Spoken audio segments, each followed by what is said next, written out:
ఐటీని ప్రోత్సహిస్తే అందరూ నెగతాళి చేశారు. Cell phone అంటే 420 అన్నారు. ఇప్పుడు సెల్ ఫోన్ లేకుండా ఎవడూ లేడు, అందరికీ ఉన్నాయి. అవునా కాదా అని మిమ్మల్ని అడుగుతున్నా. ఇప్పుడు భార్య లేకపోతే భర్త ఉంటాడు, భర్త లేకపోతే భార్య ఉంటుంది. ఇద్దరికి సెల్ ఫోన్ లేకపోతే పిచ్చి పడుతుంది. ఒక్క నిమిషం అది లేకపోతే ఏదో పోగొట్టుకున్నట్టు మనం అందరం ఇంకా అది దొరికే వరకు, ఫోన్ ఎక్కడన్నా పోతే మళ్ళా ఫోన్ చేతికొచ్చే వరకు ఎవరు వదిలిపెట్టే పరిస్థితి లేదు. ఇంకోటి కూడా ఏం చేస్తున్నారంటే ఫోన్ చేతిలోనే పెట్టుకొని ఉంటారు, ఎవరన్నా తీసుకుంటే ఏమైనా అవుతుందని, లేకపోతే ఎక్కడన్నా సమాచారం మిస్ అయిపోతామని. ఒక్క ఫోన్ అన్నిటికీ ఉపయోగపడుతుంది.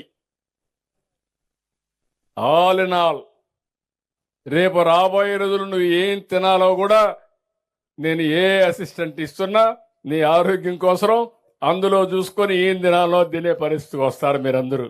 అలాంటి వినూత్నమైన కార్యక్రమాలతో ముందుకు పోగలుగుతున్నాం.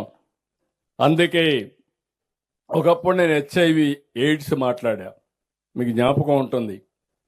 ఈ నేషనల్ హైవేలో ఇక్కడ డ్రైవర్స్ తెల్లవారితో నిద్రలేస్తే మనకందరికి కండమ్స్ కనపడేటివి.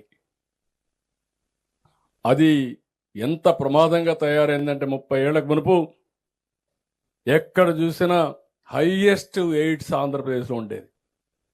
ఫస్ట్ టైం నేను మాట్లాడాను, ఆ రోజు చెప్పా మీ అందరికీ, బ్రేక్ సైలెన్స్, నిశ్శబ్దాన్ని విడనాడండి, టాక్ అబౌట్ ఎయిడ్స్.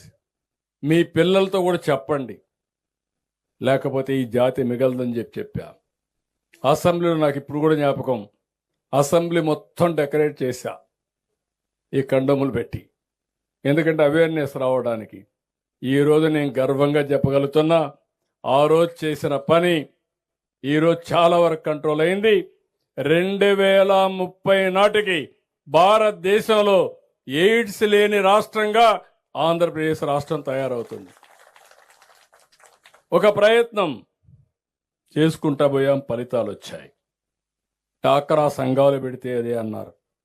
ఈరోజు డాక్టర్ సంఘాలు ఒక శక్తివంతంగా తయారయ్యే పరిస్థితి వచ్చింది.